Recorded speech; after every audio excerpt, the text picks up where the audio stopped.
Still infertile, huh? Pathetic. My daughter's a stunner and a genius. Truly a pitiful middle-aged woman. You've lost all your charm as a woman. I never imagined they'd chased me down just to say these things. I'm appalled by Mike and his friend's childish thoughts. I quietly finished my coffee without responding. Mike chose his mistress over me. I'm astounded by their absurdity since our reunion. It's regrettable to think I was married to such a person. The real victims here are the kids. How should I get back at these two crazies? They deserve to suffer more than I did. My name is Jane, 45 years old. Mike was a year senior at the company we joined as new employees. He was so competent, I initially thought he had more experience. Our department was close-knit with regular social gatherings.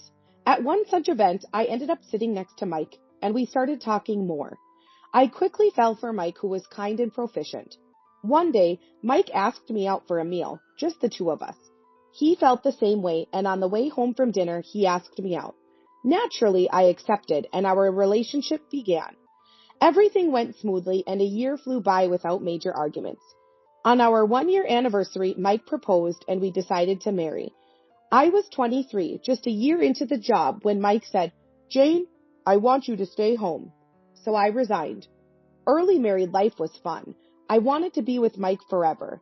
Then, cohabitation started. Initially, love overshadowed his faults. Mike's parents pressured us for grandchildren. Mike agreed, saying the sooner the better, so we started trying for a baby. Initially, we didn't consult a doctor, thinking it would happen eventually, but it wasn't so simple, and the pressure from the in-laws grew. "Mike and Jane are young. Try a bit harder. We want to see our grandchild soon." They'd say this almost daily, and I began to feel cornered. Susan, Mike's mom, only spoke to me about this, so Mike was unaware of the pressure. I read an article saying stress is bad, so I talked to Mike about Susan.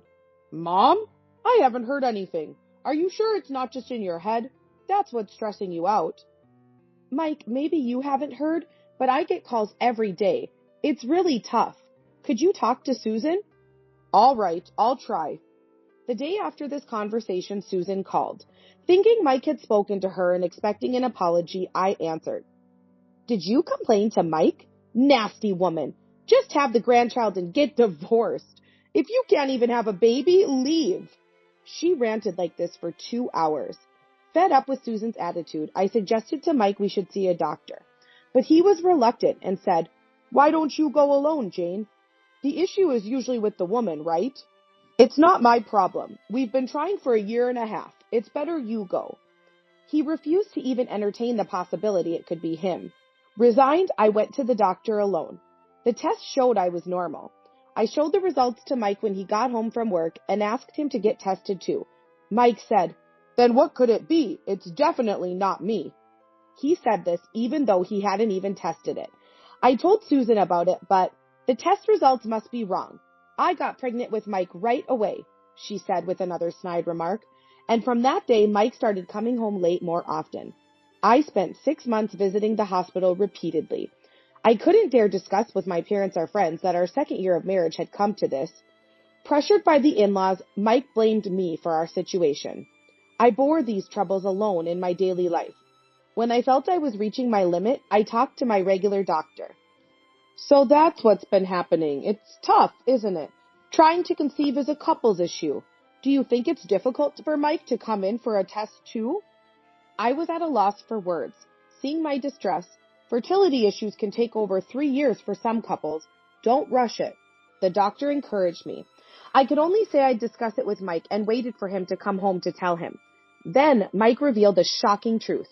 "It turns out it was Jane's fault after all. I can have kids, so we're getting a divorce." "And have kids? Divorce?" My mind was in a panic. I demanded an explanation from Mike. "There was this super cute girl at a party, and I've been dating her. Jane couldn't get pregnant, and Mom suggested I switch women, and guess what? She got pregnant in just 6 months. Maybe we're just a better match." That's cheating. We've only been married 2 years. I've been dealing with the infertility and Susan's nagging all alone. "Technically, it's cheating, But isn't it Jane's fault for not getting pregnant? But poor Jane. I'll give you a compensation. Thanks for all the pointless effort. And so, Mike and I divorced. As compensation, I received his entire savings of $20,000, but it left me feeling empty. On the day I moved out, Mike had his new girlfriend over, as if timed with my departure. She was flashy and 6 years younger than Mike. Her name was Emma, and as I was leaving, she looked me over and said, "Too bad for you. Sorry for stealing your beloved. We'll be happy together, the three of us." Emma's words pierced my heart. I held back tears and rushed out to my parents' house. This incident led me to a breakdown, and my parents suggested mental care at a clinic they knew. 16 years have passed since then. I now live a very happy life. I arrived early for a meeting today and sat on a nearby bench to kill time. As I reached into my bag for a book, a man stopped in front of me. Looking up, I was shocked to see Mike. "Is that Jane? What a coincidence meeting you here." "Why are you here?" "I recently moved to this town. Never thought I'd run into you here."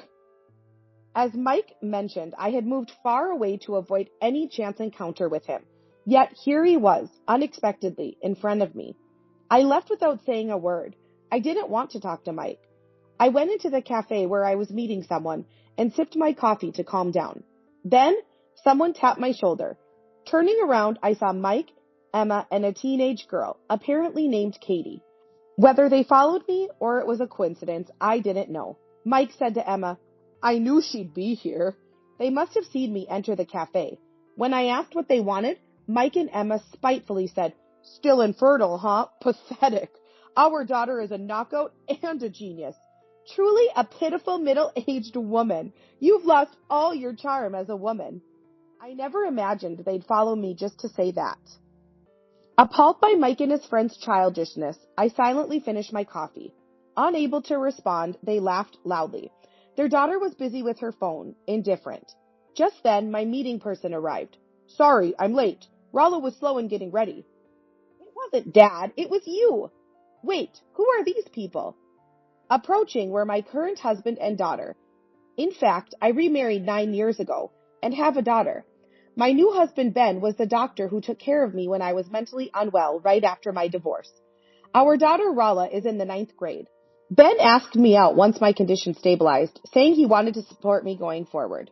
We dated for about 4 years, and it was Rala, then 7 years old, who asked Ben to become her dad, which led us to marry. I decided to get back at Mike and his group. "I'll introduce you to my 9th grade daughter, too." That girl? I've seen her before." Mike and his friends started searching something on their mobile phones. Then they looked back and forth between the phone and Rala. "Isn't that Rala, the model? I've been a fan. She's stylish and excels in her studies. But why is Rala here?" "She's my daughter. She was scouted on our way back from a high school orientation. She's beautiful, you know. We're about to have a family dinner. Can you leave now?" Mike and his friends didn't seem to want to leave. I didn't want to argue in front of Rala in the cafe. I was wondering what to do. "Seriously, this is embarrassing. Please let's go." Thanks to Kate saying that, Mike and his friends, who looked like they wanted to say more, reluctantly left the cafe. At dinner, Ben asked, "That was your ex-husband?" I told him about the chance encounter before coming to the cafe, that they followed me into the cafe and mocked me. Ben suggested we move again. Rala also said she wouldn't mind changing schools. But since we had to explain the situation to Ben's workplace, moving would have to wait a bit. About 3 weeks later, I was doing housework as usual when the doorbell rang.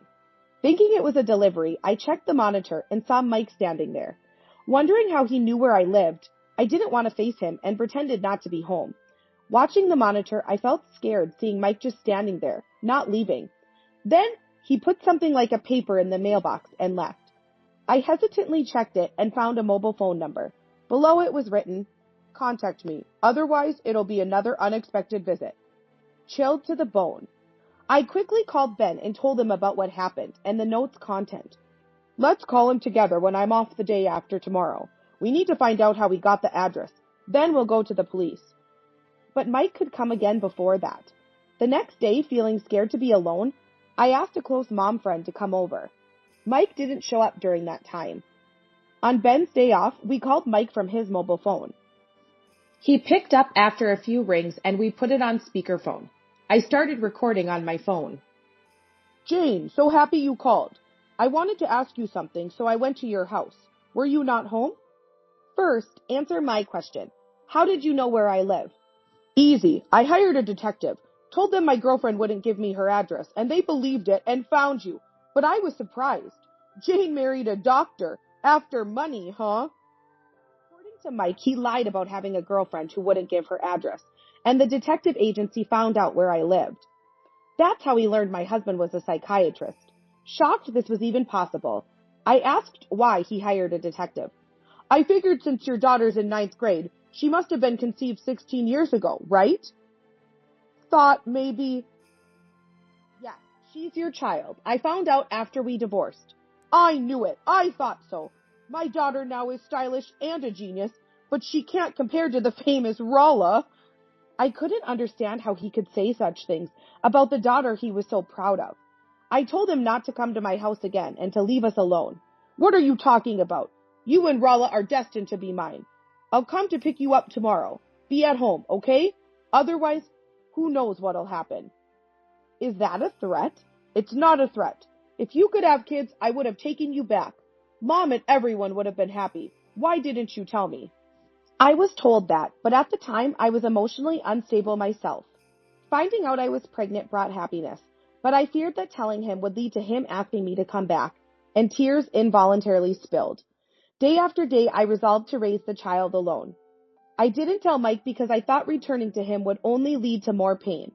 I said, and Mike seemed irritated, his tone growing harsher. Painful life? What was so painful? Are you saying it was my fault or Mom's?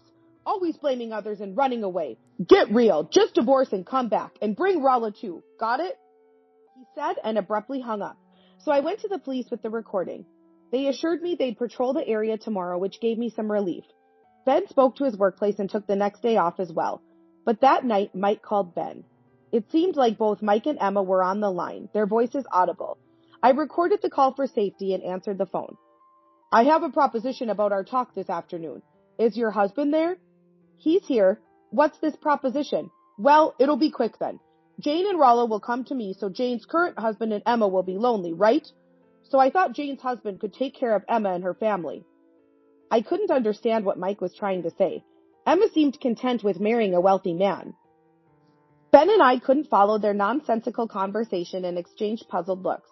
When we said we had no intention of divorcing and didn't want any further contact with Mike, Emma raised her voice. Wait! Don't joke! Your husband will obviously prefer me. I'm younger and more beautiful. I even quit my part-time job at the store because I heard I could marry a high-income guy. That's your choice, isn't it? You return to Mike and I become the wife of a rich man. Perfect, right? What's the problem? You're so selfish. Mike's words made no sense, nor did Emma's. The ones being unreasonable seemed to be them. Besides, Ben would never fall for Emma. She had grown 3 times larger since I first saw her with rough skin. Thick foundation, bright red lipstick, and overpowering perfume. Far from Ben's taste. And her greedy character only worsened her appeal. There is probably no man in this world who would fall in love with a woman like that. Let alone Ben. As we were dumbfounded, a loud voice came from the phone. Enough! It's embarrassing for adults to behave like this. How much more trouble will you cause others? I've had enough. It seemed Kate was yelling at Mike and Emma. Despite being raised by such parents, Kate turned out well. I'm going to Grandma's. Can't live with you anymore. I called as soon as I heard you on the phone. Child services and the police will be here soon. I've decided to cut ties with you. At 16, Kate was old enough to express her wishes. Mike and Emma, flustered by her words, neglected our call, so we hung up. That night, Mike and Emma showed up at our house. Open up. Kate's gone, so we can live with you now. Let's live together, the 3 of us. Me, Jane, and Rolla. She's way better than a rebellious daughter. Then, let's have fun together. Open up. I can still have children. They banged on the door, pressing the doorbell repeatedly, shouting these things. Ben and I went to the door, but didn't open it. Ben replied, Stop it. I'm not leaving Jane. And Rolla is indeed our child. Now, we called the police as soon as you arrived. But Mike and Emma didn't leave, thinking it was a bluff. Kate was quite a girl, but Rolla is even better. Her chest is bigger, too. I could even just take Rolla if you want. How can you see your daughter like that? I said it because she's a woman. Women are women, right? What I do with mine is my business. What's wrong with that? Mike's words were chilling. He seemed to see Rala as a woman. Emma, too, was more interested in getting money from Rala than confronting Mike's statements. I felt a deep disdain for such hopeless people, but as they continued causing a scene at the door, I worried about disturbing the neighbors. Just then, the police arrived. They looked surprised and tried to escape, tangling each other's feet, but were caught. I just came to pick up my daughter. I've done nothing to be arrested for. I haven't done anything either. Just came to pick up my prince. Let go of me. They desperately tried to escape, but the police held firm. Mike became enraged and shoved one of the officers, leading to their arrest for obstructing public duties. I was relieved Rala wasn't there to witness this. Seeing such a scene could have traumatized her. A week later, Kate visited us. She found our address from a note Mike had left and apologized at the door, so we invited her in for coffee. She tearfully revealed her past. Kate had suffered mild abuse from Mike, and Emma turned a blind eye, neglecting her. She hardly had proper meals, surviving on a single sweet bun most days. School lunches helped until middle school, and she spent weekends at her grandmother's. Emma's parents were strict and disapproved of Mike and Emma, but adored Kate, allowing her to visit. Kate had never spoken about her mistreatment, and revealed that Emma's parents had been funding her education. Mike's behavior escalated in high school, and when she couldn't bear it anymore, she contacted the police and child services after overhearing their loud call to us. Emma's parents offered her a home, saying she should live with them.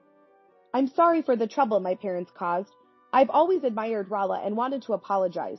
Sorry for showing up unannounced. You're a victim too. No need to apologize. It must have been hard. Kate smiled. I'll be fine from now on, saying, we chatted, and learned Rala would attend the same high school as Kate. Let's get along. I tell you. I gave her my contact information, and she left in the evening. That night, I told Ben and Rala about Kate's visit. Rala said, I'm looking forward to the new school. We continued preparing for the move. The move and Rala's school transfer went smoothly. Kate later informed us that Mike and Emma were sentenced to prison. They had committed theft and nuisance behaviors with several charges emerging. They wouldn't be out for years. And with substantial debts, they couldn't lead a normal life. Emma's parents disowned them, and Mike's parents, who adored Kate but never financially helped, were also estranged. Mike's parents were heartbroken at losing contact with their granddaughter. Since then, we've led a peaceful life. Kate became much happier and closer to Rala, often staying over during weekends. We maintained a good relationship with Emma's parents. Infertility is a delicate issue. Assumptions can be hurtful. Like me, many are pressured and end up mentally distressed. So Mike, Emma, and his parents were responsible for their actions. I hope for a peaceful life for our family from now on.